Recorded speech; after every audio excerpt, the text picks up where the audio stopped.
መንግስት ከቤት ኪራይ ጋር በተያያዘ አስደሳች የሚባል መረጃ ይፋ አድርጓል። በዚህም መሰረት መንግስት በቤቶች ኪራይ ዋጋ ላይ የሚያደርገው ማሻሻያ ወይም ጭማሪ እንደማይኖር የከተማና መሰረተ ልማት ሚኒስቴር አስታውቋል። በሌላ በኩል ደግሞ ከፋይዳ መታወቂያ ጋር በተያያዘ አዲስ መረጃ ይፋ ተደርጓል። በዚህም የፋይዳ ልዩ ቁጥር መናገር ምንም ችግር እንደሌለው ተገልጿል። ሰላም ቤተሰቦቻችን፣ መረጃዎቹን የት ሀገርና የት ከተማ ሆናችሁ እየተከታተላችሁ እንደምትገኙ በሐሳብ መስጫው ላይ ጻፉልን። ከቤት ኪራይ ጋር በተያያዘ ያላችሁንም ሐሳብ አካፍሉን። አሁን ዝርዝር መረጃዎቹን አንድ በአንድ ወደ እናንተ እናደርሳለን።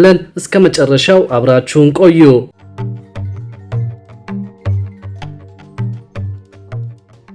መንግስት ከቤት ኪራይ ጋር በተያያዘ አስደሳች የሚባል መረጃ ይፋ አድርጓል። በዚህም መሰረት መንግስት በቤቶች ኪራይ ዋጋ ላይ የሚያደርገው ማሻሻያ ወይም ጭማሪ እንደማይኖር የከተማና መሰረተ ልማት ሚኒስቴር አስታውቋል። ከሰሞኑ በሰኔ ወር መንግስት በቤቶች ኪራይ ዋጋ ላይ ማሻሻያ እንደሚያደርግ ተደርጎ በተለያዩ ማህበራዊ ትስስር ገጾች ላይ የተለያዩ ሐሰተኛ መረጃዎች ሲዘዋወሩ ተመልክተናል በማለት ሚኒስቴር መስሪያ ቤቱ አስታውቋል። ባለፈው ዓመት በህዝብ ተወካዮች ምክር ቤት የጸደቀው የመኖሪያ ቤት ኪራይ ቁጥጥርና አስተዳደር አዋጅ መሰረት አንድ ተከራይ ቤቱን ተከራይቶ ውል ከገባበት ጊዜ ጀምሮ ከ2 ዓመት በፊት ምንም አይነት የዋጋ ጭማሪ ማድረግ እንደማይቻል መደንገጉን አስታውቋል። በማህበራዊ ሚዲያዎች እየተዘዋወሩ ያሉት መረጃዎች ይህንን አዋጅ ጠቅሰው መንግስት የኪራይ ዋጋ ጭማሪውን የጊዜ ገደብ አሻሽሎ ዝቅተኛ የኪራይ ዋጋ መነሻ ሊያስቀምጥ እንደሆነ ከፍተኛ ተከታይ ባላቸው የማህበራዊ ሚዲያዎች ጭምር አሳሳች የሆነ መረጃ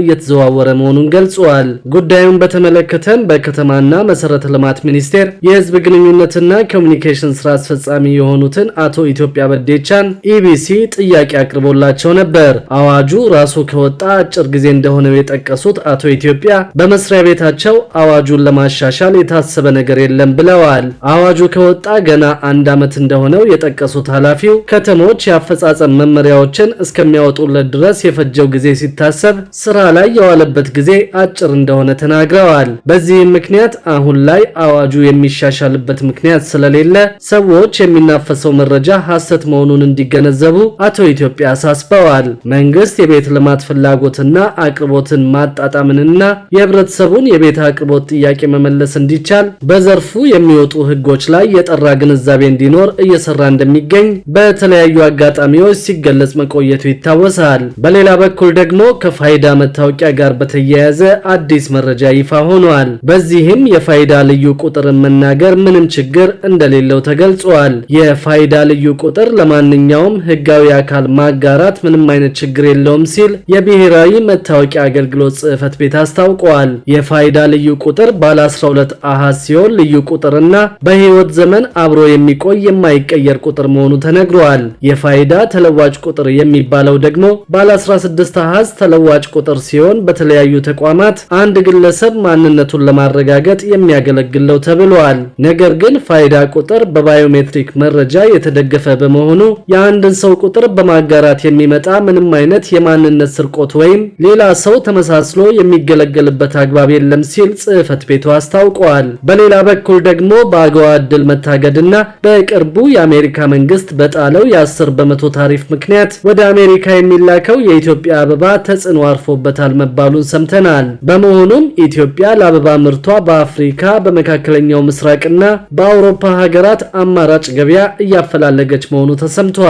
የአሜሪካው ፕሬዝዳንት ዶናልድ ትራምፕ ኢትዮጵያን ጨምሮ ወደ አሜሪካ ምርቶቻቸውን በሚልኩ 100 ሀገራት ላይ ታሪፍ መጣላቸው ይታወሳል። በኢትዮጵያ ላይ የተጣለው ታሪፍ 10 በመቶ ነው። ቀደም ሲል የአፍሪካ ሀገራት የተለያዩ ምርቶቻቸውን ከቀረጥ ነፃ ወደ አሜሪካ እንዲያስገቡ ከተሰጠው ዕድል ወይም አጎዋ ኢትዮጵያ መታገዷ ይታወሳል። ኢትዮጵያ ከአጎዋ ዕድል የተሰረዘችው ከሰሜኑ ጦርነት ጋር በተገናኘ በመንግስትና በጦርነቱ ተሳታፊ በሆኑ አካላት ሰበብ በተፈጠሩ የሰብአዊ መብቶች ጥሰት ምክንያት እንደሆነ ተጠቅሷል። በእነዚህ ሁለት የአሜሪካ መንግስት ውሳኔዎች ምክንያት ተጽዕኖ ካገኛቸው መካከል ደግሞ የአበባ ዘርፍ አንዱ መሆኑ ነው የተነገረው።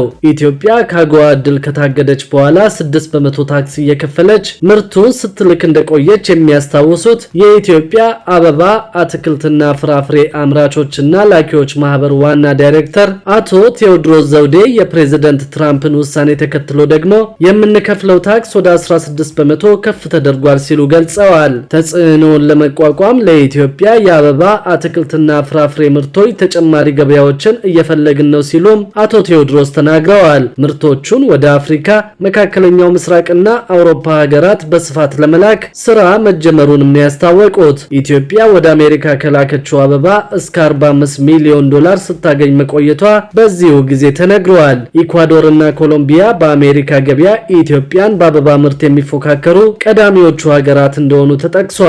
ኢኳዶር ልክ እንደ ኢትዮጵያ የ10 በመቶ ታሪፍ በፕሬዝዳንት ትራምፕ የተጣለባት ሲሆን የኮሎምቢያ ደግሞ 16.8 በመቶ ነው። ሁለቱ ሀገራት ለአሜሪካ ቅርብ በመሆናቸው የትራንስፖርት ወጪያቸው አነስተኛ እንደሆነ ነው የተነገረው። ይህም የተጣለውን ታሪፍ ተቋቁመው በአሜሪካ ገበያ እንዲቆዩ ሊረዳቸው ይችላል ተብሏል። በሌላ በኩል ደግሞ ለአዲስ አበባ ከተማ ለልዩ ዓላማ የሚውል የድጎማ በጀት መያዙ ተገለጸ። ለመጪው ዓመት በቀረበው ረቂቅ በጀት ለአዲስ አበባ ከተማ ለተወሰነ ዓላማ የሚውል የድጎማ በጀት መያዙን የአዲስ አበባ ከተማ አስተዳደር የፋይናንስ ቢሮ አስታውቋል። የከተማ አስተዳደሩ በየዓመቱ በጀት ሲይዝ ከፌዴራል መንግስት ለልዩ ዓላማ የተገደበ የበጀት ድጎማ ታሳቢ እንደሚያደርግ የገለጹት የከተማ አስተዳደሩ የፋይናንስ ቢሮ ኃላፊ አቶ አብዱል ቃድር ሬድዋን ለመጪው በጀት ዓመት የከተማ አስተዳደሩ የያዘው በጀትም ይህንኑ ታሳቢ ማድረጉን አስታውቀዋል። አዲስ አበባ የራሷ ገቢ ስላላት ከፌዴራል መንግስት የበጀት ድጎማ እንደማይደረግላት የገለጹት ኃላፊው ሆኖም ለተወሰነ ዓላማ የሚውል የበጀት ድጎማ በየዓመቱ ይያዝላታል ብለዋል። ይህም የበጀት ክፍተትን ለማጥበብ ለማህበራዊ አገልግሎትና ለተወሰነለት ዓላማ ብቻ የሚውል መሆኑን ገልጸዋል። በከተማ አስተዳደሩ ለመጪው በጀት ዓመት ለነዚህ ዓላማዎች የሚውል የተያዘለት የበጀት ድጎማ ለምን አይነት ዓላማና ምን ያህል እንደሆነም ለመግለጽ በምክር ቤቱ መጽደቅ እንደሚገባው ተናግረዋል። እየተጠናቀቀ ባለው በጀት ዓመት 5.4 ቢሊዮን ብር ለአዲስ አበባ ከተማ ተመድቦ የነበረው ጥቅል የበጀት ድጎማ በየጊዜው በነበረው የኢኮኖሚ ማሻሻያ የተፈጠረ የኢኮኖሚ አለመረጋጋትን ለመቆጣጠር ታሳቢ ተደርጎ መሆኑን የገንዘብ ሚኒስቴር የሪፖርተር ምንጭ ገልጸዋል። ሆኖም የፌዴራሉ መንግስት ለከተማ አስተዳደሮች የበጀት ድጎማ እንደማይዝ አስረድተዋል። በመጪው የበጀት ዓመት መንግስት ባለበት የብድር ጫና እንዲሁም ደግሞ የከተማ አስተዳደሩ የተረጋጋ የኢኮኖሚ ቁመና ላይ በመገኘቱ ጥቅል የበጀት ድጎማ እንዳልተያዘለት ገልጸዋል። የገንዘብ ሚኒስትሩ አቶ አህመድ ሺዴ የ2018 በጀት ዓመት የፌዴራል መንግስት ረቂቅ በጀትን ለህዝብ ተወካዮች ምክር ቤት ሲያቀርቡ ለክልሎች የበጀት ድጋፍ እንዲውል 314.7 ቢሊዮን ብር መመደቡን ገልጸው ነበር። ይህም በ2017 ዓ.ም ለክልሎች የበጀት ድጎማ ተይዞ ከነበረው 222.6 ቢሊዮን ብር ጋር ሲነጻጸር የ92 ቢሊዮን ብር ጭማሪ አለው ብለዋል። ድሬዳዋ ከተማ አስተዳደር 2.7 ቢሊዮን ብር የበጀት ድጋፍ የያዘው የ2018 ዓ.ም ረቂቅ በጀት ለኦሮሚያ 108.9 ቢሊዮን ብር፣ ለአማራ 67.9 ቢሊዮን ብር፣ ለሶማሌ 31.2 ቢሊዮን ብር፣ ለደቡብ ኢትዮጵያ 22 ቢሊዮን ብር፣ ለትግራይ 18.9 ቢሊዮን ብር፣ ለአፋር 9.5 ቢሊዮን ብር፣ ለቤኒሻንጉል ጉሙዝ 5.7 ቢሊዮን ብር፣ ለማዕከላዊ ኢትዮጵያ 18.5 ቢሊዮን ብር፣ ለጋምቤላ 4.1 ቢሊዮን ብር፣ ለሐረሪ 2.3 ቢሊዮን ብር፣ ለሲዳማ 12.9 ቢሊዮን ብር እንዲሁም ደግሞ ለደቡብ ምዕራብ ኢትዮጵያ 9.7 ቢሊዮን ብር ሲደለድል የአዲስ አበባ ከተማ አስተዳደር አለመካተቱን መዘገባችን ይታወሳል። በሌላ በኩል ደግሞ ከቀረጥ ነፃ መደብሮች አዲስ አበባ ውስጥ መከፈታቸውን ሰምተናል። በመደብሮቹ የሚቀርቡ ዕቃዎች ትክክለኛና ዋጋቸውም ተመጣጣኝ መሆናቸው ተገልጿል። ለዲፕሎማቲክ ማህበረሰቦች ከቀረጥ ነፃ የምግብ መደብር መከፈቱ አዲስ አበባን ተመራጭ የዲፕሎማሲ ከተማ እንደሚያደርጋት የኢትዮጵያ ቱሪስት ንግድ ስራ ድርጅት አስታወቀ። በተባበሩት መንግስታት ድርጅት በኢኮኖሚክ ኮሚሽን ፎር አፍሪካ ወይም ኢሲኤ ግቢ ከቀረጥ ነፃ የምግብ መደብሮች ስራ ባስጀመሩበት ወቅት የኢትዮጵያ ቱሪስት ንግድ ስራ ድርጅት ዋና ስራ አስፈጻሚ ወይዘሮ ራሄል ጌታቸው እንደተናገሩት በመንግስት በኩል ቱሪዝምን ከመደገፍ አኳያ በመዲናዋና በሌሎች አካባቢዎች በርካታ ስራዎች እየተሰሩ ነው ብለዋል። ከዚህ አንጻር ከቀረጥ ነፃ የምግብ መደብሮች መከፈታቸው የዲፕሎማሲው ማህበረሰብ በሀገሩም ሆነ በሌሎች ሀገራት የለመዳቸው ግብአቶች ለራሱም ሆነ ለቤተሰቡ ሳይቸገር እንዲያገኝ የሚያስችል መሆኑን ጠቁመዋል። ይህም አዲስ አበባ ደረጃዋን የጠበቀች ከተማ ከማድረጉም በተጨማሪ ተመራጭ የዲፕሎማሲ ከተማ ያደርጋታል ሲሉ አስረድተዋል። ወይዘሮ ራሄል እንደተናገሩት አዲስ አበባ በዓለም ሶስተኛዋ የቱሪስት ከተማ እንደመሆኗ ብዛት ያላቸው ዲፕሎማቶች ይኖሩባታል። ዲፕሎማቶች ደግሞ ቀን ተቀን በሚከውኑት ተግባር የስራ ዕድል ከመፍጠርና ገቢ ከማስገኘት አንጻር ትልቅ ኢኮኖሚያዊ ጠቀሜታ አላቸው ብለዋል። ተቋሙ ላለፉት 60 ዓመታት የኢትዮጵያ ባህልና እሴትን ከማስተዋወቅ ጀምሮ ከታክስ ነፃ ምርቶችን ለዲፕሎማሲው ማህበረሰብ ሲያቀርብ መቆየቱን ያነሱት ዋና ስራ አስፈጻሚዋ ከዚህ ቀደም ከታክስ ነፃ ምርቶችን አየር መንገድ በተከፈቱ መደብሮች እያቀረበ ይገኛል። በተከፈቱ ሱቆችም ከቀረጥ ነፃ ምርቶችን እንዲያገኙ የተፈቀደላቸው የዲፕሎማቲክ ማህበረሰቦች ተጠቃሚ እንደሚሆኑ አስረድተዋል። ከቀረጥ ነፃ የምግብ መደብሩ ከተለያዩ ሀገራት ልምዶች በመውሰድ የተከፈተ እንደሆነ ጠቁመው ኢሲኤ ግቢ መደብሮቹ እንዲከፈቱ የተመረጠበት ምክንያት በተለያዩ ኤምባሲዎችና ዓለም አቀፍ ተቋማት ግቢው ተመራጭ መሆኑን በማረጋገጥ ነው ሲሉ ጠቁመዋል። የኢንተርናሽናል ዲፕሎማቲክ ሰፕላይስ ዋና ስራ አስፈጻሚ ሚስተር ፓትሪክ ዶዌል በበኩላቸው ተቋሙ በ85 የተባበሩት መንግስታት ድርጅት አባል ሀገራት ላይ ለዲፕሎማሲ ማህበረሰብ ከቀረጥ ነፃ የተለያዩ ምርቶችን እያቀረበ መሆኑን ጠቁመዋል። ፓትሪክ ዶዌል እንደተናገሩት በመደብሩ የሚቀርቡ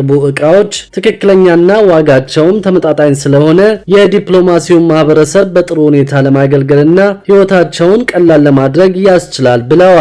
ክቡራትና ክቡራን የአዲስ ቢዝነስ የዩቲዩብ ቻናል ተከታታዮቻችን ይህንን ቻናል ሰብስክራይብ ሳታደርጉ የምትከታተሉን ከሆነ ቢዝነስና ሌሎች ተያያዥ ጉዳዮችን በተመለከተ አዳዲስ መረጃ ለማግኘት የዩቲዩብ ቻናሉን ሰብስክራይብ በማድረግ ቤተሰብ እንድትሆኑ በትህትና እንጠይቃለን።